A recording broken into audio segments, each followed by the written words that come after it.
The air in the mountains of Italy was an enemy in itself. Thin, frozen, and sharp, it stabbed at the lungs of the men of the U.S. Fifth Army with every agonized breath. December 1943 had brought no festive cheer, only a damp cold that seeped into the bones. A cold that stale, hot coffee could only banish for a few moments. The mud, a sticky, frozen paste, was their universe. It clung to their boots, their uniforms, their souls. For a young soldier from Oregon, a logger accustomed to the cold, but not to this kind of misery, each day was a copy of the last. The routine was a cycle of shivering, hunger, and fear. Breakfast was a piece of hardtack and the hope of not being the next one. Lunch was the rumor of distant artillery.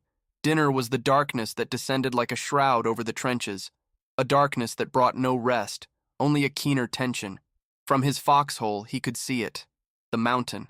The maps called it Monte la Defensa, but to the men dying at its feet, it was simply the unclimbable mountain.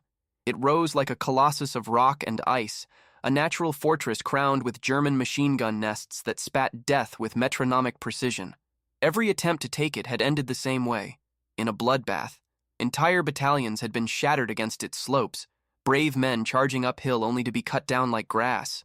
The wounded, if they were lucky, were dragged back to the mud, their groans a constant soundtrack at the makeshift aid station. The dead were left where they fell, slowly freezing under the gray Italian sky, a silent testament to the futility of conventional warfare against such a formidable defense. The Allied advance in Italy, which had begun with such promise, had stalled.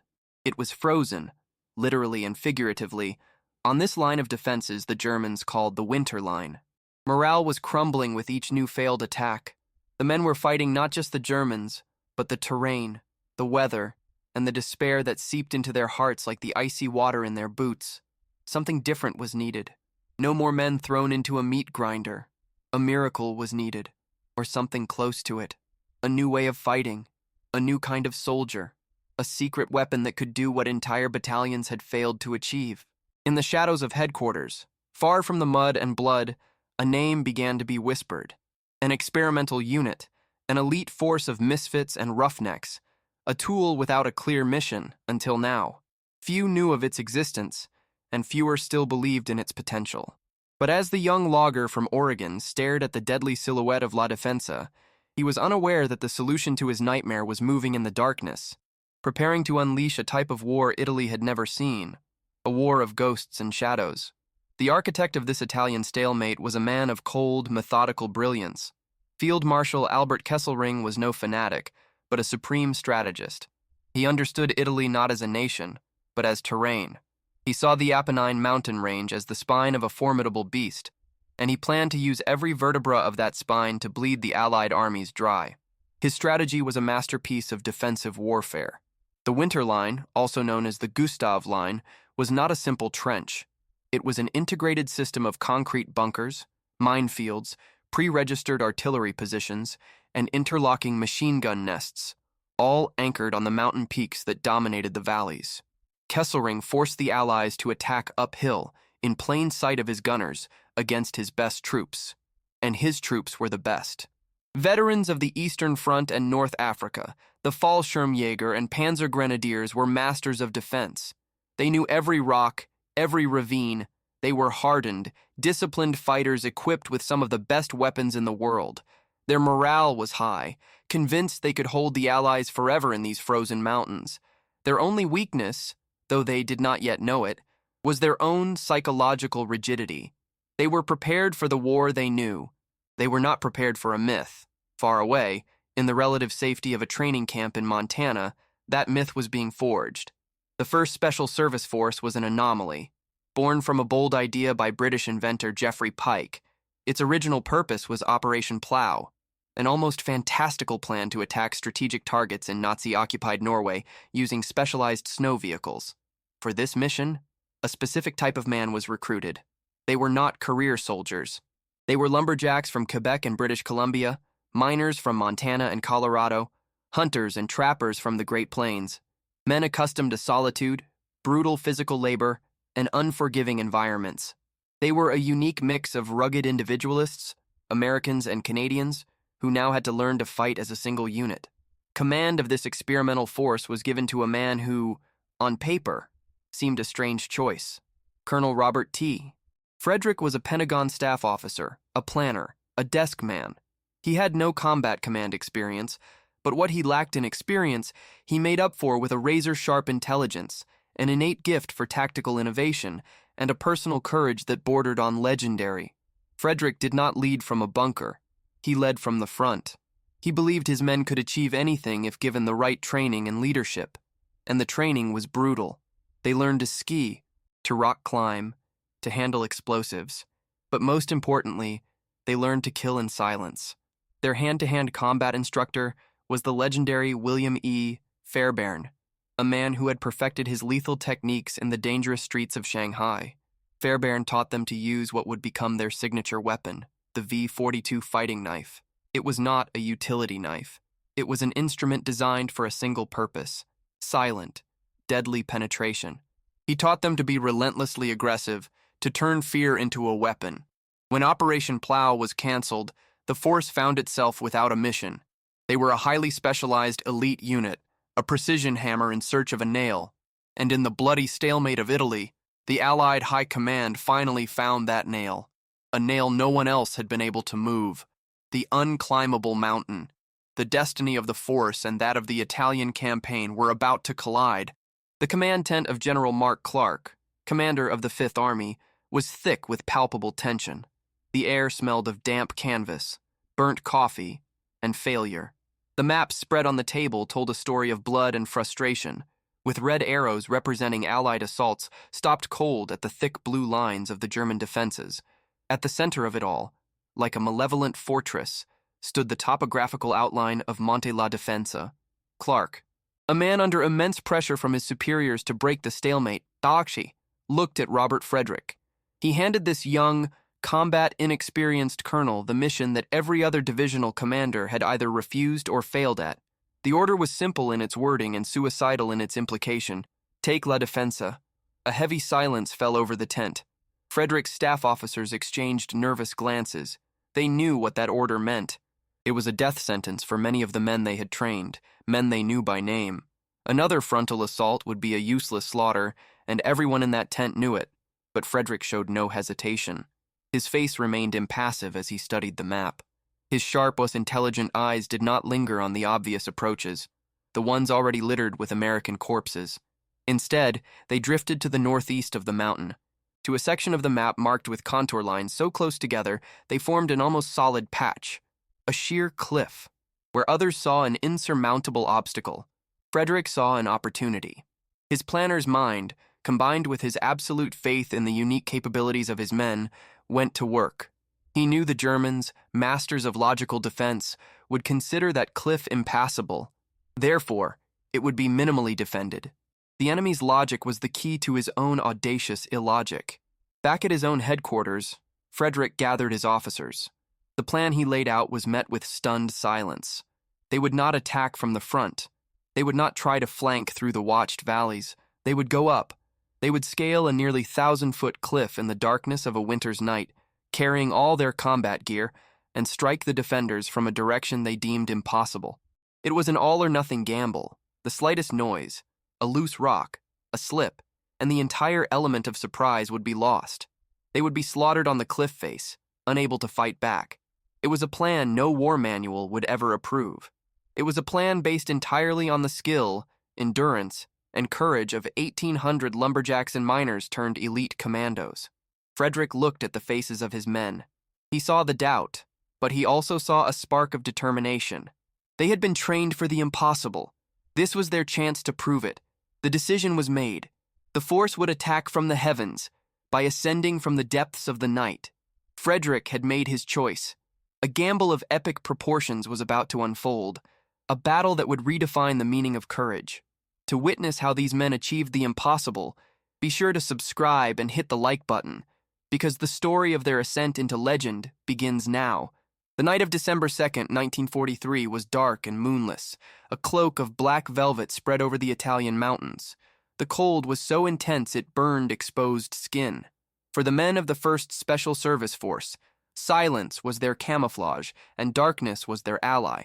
They began their ascent of the northeast face of La Defensa, a wall of rock that rose almost vertically into the sky. Each man carried over 60 pounds of gear, rifles, ammunition, grenades, rations, and most importantly, the climbing ropes that were their only connection to life. The only sound was the scrape of boots on rock, the choked gasps of lungs fighting for air, and the deafening pound of their own hearts. Colonel Frederick was with them, climbing alongside his men, sharing the same risk. For hours, they ascended in the freezing dark. Fingers grew numb, muscles screamed in pain. The danger was constant. A single dislodged rock could alert the German sentries on the summit, dooming them all. A single misstep meant a fatal fall into the abyss. But no one fell. No one made a sound. They moved like a column of ghosts, driven by iron discipline and absolute trust in one another. Just before dawn, the first men reached the summit, exhausted, frozen, but with adrenaline coursing through their veins. They spread out in silence, their faces blackened with burnt cork, making them look like demonic apparitions in the dim gray light. The German defenders, veterans of the Hermann Göring Panzer Division, slept in their bunkers, secure in their belief that no one could attack them from this direction. The first sign that their world had been turned upside down was the dull thud of a sentry falling, a V-42 knife in his throat. Then, all hell broke loose. The force commandos stormed the German positions with savage ferocity. The fighting was brutal and close-quartered. It was a battle of submachine guns, grenades, and knives in the claustrophobic confines of trenches and bunkers. The Germans, shocked awake and completely disoriented, fought bravely, but they were overwhelmed by the speed and violence of the assault. They couldn't understand where the enemy had come from. It was as if they had sprung from the rock itself. In 2 hours of bloody combat, the summit of Monte la Defensa, the fortress that had held up an entire army for weeks, was in the hands of the force. After the victory at La Defensa, the force's reputation began to grow, but their toughest test was yet to come. In February 1944, they were sent to the Anzio beachhead. Anzio was a different kind of hell. There were no mountains to climb, only a flat, waterlogged, cratered landscape reminiscent of the worst battlefields of the First World War. The front had stagnated, with both sides locked in a network of trenches. The force, with barely 1,800 men, was assigned to hold a sector of the front over 14 kilometers long. It was a job for a full division, for over 10,000 men. It was an impossible mission, but Frederick and his men did not fight conventionally. Their defense would not be to sit in trenches and wait. Their defense would be constant, nightly attack. The first patrol went out that very night. A small team of men, their faces now blackened with boot grease, slipped across no man's land. They moved like specters through the mud and barbed wire. They returned before dawn. One of them brought back vital intelligence on enemy positions. Another left their calling card, a German officer found at his listening post, killed silently, his throat slit from ear to ear. Night after night, the patrols grew bolder. They slipped deep into the German lines, killing sentries, blowing up ammunition dumps, and disappearing into the darkness before the enemy could react. It was here that the psychological warfare that would make them legendary was born. The force printed special stickers with their arrowhead insignia and a slogan in German, Das dicke Ende kommt noch. The worst is yet to come. Picture one of those raids. A Canadian sergeant, a former trapper, leads 6 men. They crawl on their bellies through the freezing mud. The air smells of cordite and decay. The only sound is the occasional hiss of a flare that briefly illuminates the desolate scene, forcing them to freeze like statues of mud. They reach a German machine gun nest. 2 men deal with the sentries with their V-42 knives, a swift, silent motion learned from Fairbairn, while the rest stand guard. The sergeant approaches one of the dead Germans. He pulls out one of the stickers and presses it firmly onto the corpse's cold forehead. Then, they vanish. They steal nothing. They don't occupy the post. They simply kill and leave their ominous message. For the Germans, it was like fighting a supernatural force. They couldn't see their enemy. They couldn't predict where they would strike. They only found the results in the morning. Their comrades dead, eyes wide with terror, and that dreadful sticker on their foreheads or helmets. Fear became a poison that spread through their trenches. The force's defense at Anzio was never defensive. It was a perpetual offense carried out under the cover of night. They terrorized, demoralized, and decimated a vastly superior enemy, making the Germans believe they were facing a massive force. They were rewriting the rules of war, one silent raid at a time. The effect of these tactics on the psyche of the German soldier at Anzio was catastrophic. These were veteran troops, hardened by years of war, but they had never faced anything like this. The enemy didn't play by the rules. They didn't announce their attacks with artillery barrages. They simply appeared in the middle of the night, inside their own defenses, and killed in silence. The soldiers in the German trenches became afraid of the dark.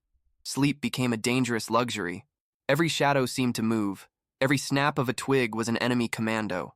Guard posts were doubled, then tripled, but it did no good. The ghosts still slipped through. Morale, once high, plummeted. The men were exhausted, not so much from combat as from the constant strain of waiting for an attack they never saw coming. It was during this period that the diary of a fallen German officer was discovered. In its pages, he described the terror that permeated their lines. He wrote of an enemy they never saw, of patrols that went out and simply never returned, and he gave them a name. He wrote, Die schwarzen Teufel sind überall. The black devils are everywhere. The name, born from the fear of their enemy, stuck forever. The German command was in disarray. The reports they received from the sector held by the force were contradictory and alarming. They spoke of ferocious, constant attacks, suggesting a massive concentration of Allied troops. Believing they were facing an entire division and that a major offensive was being prepared in that sector, they began to divert crucial units from other parts of the front to reinforce it. Tanks, artillery, and elite troops were redeployed to contain the Black Devils, weakening other areas of the Anzio defensive line. They did not know they were reacting to the actions of fewer than 2,000 men. Frederick's psychological warfare had achieved a strategic success that far outweighed the physical damage his men could inflict. Meanwhile, the impact of the fall of Monte la Defensa months earlier continued to resonate along the winter line. The capture of that key mountain had unhinged an entire section of Kesselring's formidable defense. It created a breach that Allied forces could exploit, outflanking other positions that were previously impregnable. The advance, so long stalled, could slowly resume. The actions of the force, both on the icy heights of La Defensa and the muddy plains of Anzio, had a domino effect. At La Defensa, they broke a physical deadlock. At Anzio, they created a psychological one in the mind of the enemy. They proved that a small, well-trained, and boldly led force could have a disproportionate impact on the battlefield, freeing up larger units for other tasks and saving countless lives by avoiding costly frontal assaults. The 1st Special Service Force wasn't just winning battles. It was changing the fundamental equation of the war. The legend of the Black Devils grew with each new campaign. After Italy, they fought with distinction in southern France, spearheading the Operation Dragoon invasion. They maintained their reputation as the elite shock troops of the Allied armies, the tip of the spear sent wherever the fighting was fiercest and the missions most impossible. However, their very effectiveness was the seed of their demise. As such a specialized unit, and being always at the center of the action, their casualties were horrific. The force suffered 134% casualties, a chilling statistic that means, on average, every combat slot in the unit had to be replaced more than once due to death or injury. Colonel Frederick, their courageous commander, was himself wounded at least 8 times. The High Command realized that such a unit was unsustainable in the long term. In December 1944, with the war in Europe entering its final phase, the 1st Special Service Force was disbanded. The Canadians returned to their army, and the Americans were assigned to other units, such as the airborne divisions. The joint force, the bold experiment, had come to an end, but the statistics they left behind are a testament to their incredible impact. In just 251 days of combat, the FSSF suffered over 2,600 casualties, but they inflicted far more. They captured over 30,000 prisoners, a staggering number for a unit of their size. Its members earned countless medals for valor, cementing their place in the annals of military history. The legacy of the force, however, goes far beyond the battles they won or the statistics they amassed. Their true impact was doctrinal. They pioneered a new kind of warfare, Their tactics of infiltration, sabotage, and psychological warfare became the textbook for future generations of elite soldiers. The 1st Special Service Force is the direct ancestor and spiritual inspiration for the most famous special operations forces of the modern world. The United States Army Special Forces, the Green Berets, trace their lineage directly to Frederick's men. Canada's Elite Special Operations Unit, JTF-2, also sees the force as its progenitor. These lumberjacks, miners, and hunters were not just a commando unit. They were the prototype of the modern special operator. They proved that war is won not by brute force alone, but by cunning, audacity, and the ability to attack the mind of the enemy. Their story is a reminder that sometimes the most fearsome devils are the ones fighting on the side of freedom, emerging from the shadows to ensure the light prevails. The Black Devils no longer patrol, but their spirit still keeps watch in the darkness,